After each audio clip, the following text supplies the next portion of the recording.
Well, 4 full weeks are in the books here in the college football season in 2024. And today we're talking contenders and pretenders for the national championship. Who's going to step up? Who's them paper tigers? So first off, let's talk the number one team in the nation currently, the Texas Longhorns. Now they had the best road win of the college football season so far as they came into Ann Arbor and stomped the Wolverines in the big house. And Quinn Ewers put on a show. He continues to deliver. He's down out and injured. Arch Manning stepping up. He had a couple picks in the game this last weekend versus Louisiana Monroe, but they continued to roll. The Texas Longhorns are without question a contender for the national championship. Now, they might not finish the season number one. Of course, a tough slate for the Longhorns awaits as the SEC play begins, but they're definitely a contender for the national title. No question about it. They're back. Staying in the SEC, let's talk about another team that, in my opinion, is a serious contender. That's the Tennessee Volunteers. Starting out 4-0, they got some quality wins. Stomped NC State, made them eat mud. Went into Norman, Oklahoma, and just decimated and demoralized the Oklahoma Sooners. Tennessee and Nico, they're putting together quite a prolific offense under Josh Heupel. Tennessee Volunteers, man, they're a team to be reckoned with. They're going to make some noise. Got some big tests ahead, of course. Georgia and Bama on the schedule still. We'll see how they perform in those games. But right now, from what I've seen, they're a contender. Now skipping over to the ACC a little bit, the Miami Hurricanes. They always choke every year. They've not really been relevant since the 2002 season when my Buckeyes, with that memorial football right there, beat them in the desert in Tempe, Arizona, and took their soul as a program. It's been 22 long years, and the Hurricanes have gone through coach after coach. But maybe Manny Diaz is the guy.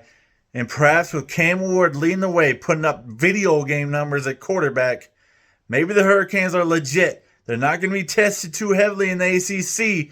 So a possible undefeated season awaits them, and a bye in the first round of the playoffs could definitely be the lot for the Hurricanes this year. We'll find out, though, when they start playing teams with a pulse. But for now, they're passing the eye test. Slight lean towards contender for the Hurricanes.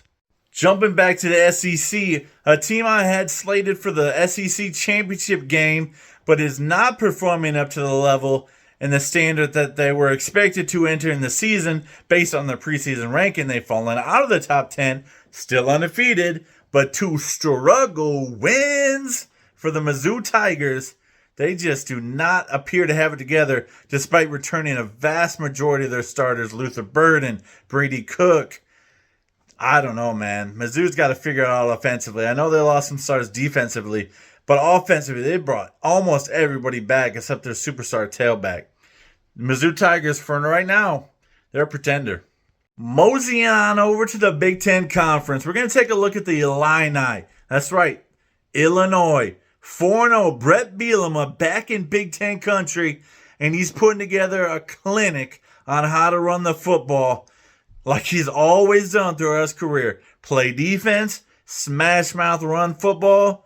You're going to find success. And right now, the Cornhuskers found out what it was like to face Luke Altmaier at quarterback and the punishing and bruising Illini rushing attack. Now, if I'm being completely honest, they will not be undefeated. You know, they play some tough teams. They do host Michigan, and boy, if they beat Michigan, they might flip my mind. They got Penn State this weekend, too, in Happy Valley. For now, I'm putting them as a pretender. I mean, let's be honest, they're probably not a serious national title contender, but boy, what a fun story to watch so far from the Illinois Fighting Illini. Let's talk about the Buckeyes for a second. 3-0, offense clicking on all cylinders. Defense has only allowed 2 touchdowns all season. Now, we haven't played anybody. I get it. But they're blowing everybody out. They're doing what they're supposed to be doing, unlike the Oregon Ducks and other teams that aren't quite handling their business against these cupcakes. The Buckeyes, under Ryan Day, have never failed to demolish inferior opponents, and they continue to do that with the Chip Kelly offense. Now we're going to have to wait to see them play a real team coming up against Iowa and, of course, Oregon as well to really know what this team is capable of. But so far, Will Howard, Emeka Egbuka, J.J. Smith, Quinshon Judkins, Travion Henderson, Caleb Downs, Jack Sawyer, and the crew are putting together a fantastic start to the season. A visit to East Lansing awaits. For now, definitely contenders for the Buckeyes. Another team that's firing on all cylinders, but hasn't played anybody. The Ole Miss Rebels. Are they contenders or pretenders? We don't know yet, but Jackson Dart is making college football world go bonkers for his stats. He is absolutely unreal in the numbers game, and that's with losing Quinshon Judkins, the run game. But Trey Harris, he's got a favorite target, and the Ole Miss offense is clicking on all cylinders. Pistons are firing like they need to be in that engine. Defensively, and I haven't watched them play because, like I said, they haven't played anybody. Right now, though, I'm still going to put them in a pretender category. They are playing well, but I need to see it.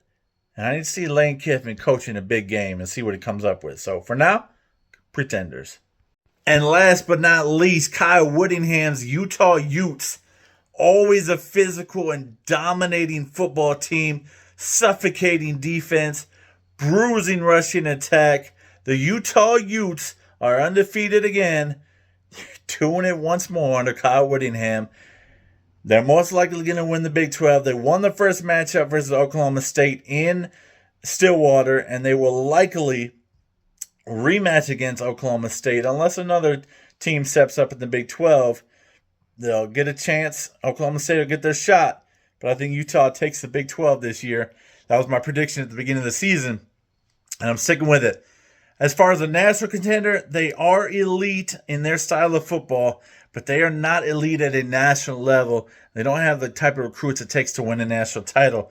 So for now, I'm putting them at a pretender, but they most likely will get a bye in the first week of the playoffs. So obviously, much more to see and much more to come in the college football world. You know, a lot of upsets are still to happen and unfold. Shocking results are coming your way. Breakout performances that change the outcome of games. And that's why we love college football, man. The environments and new players all the time showing up on your radar.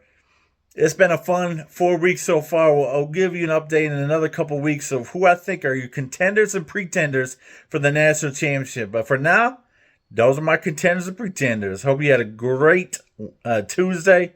Have a good night. Go Bucks and God bless. We'll see you on the next one.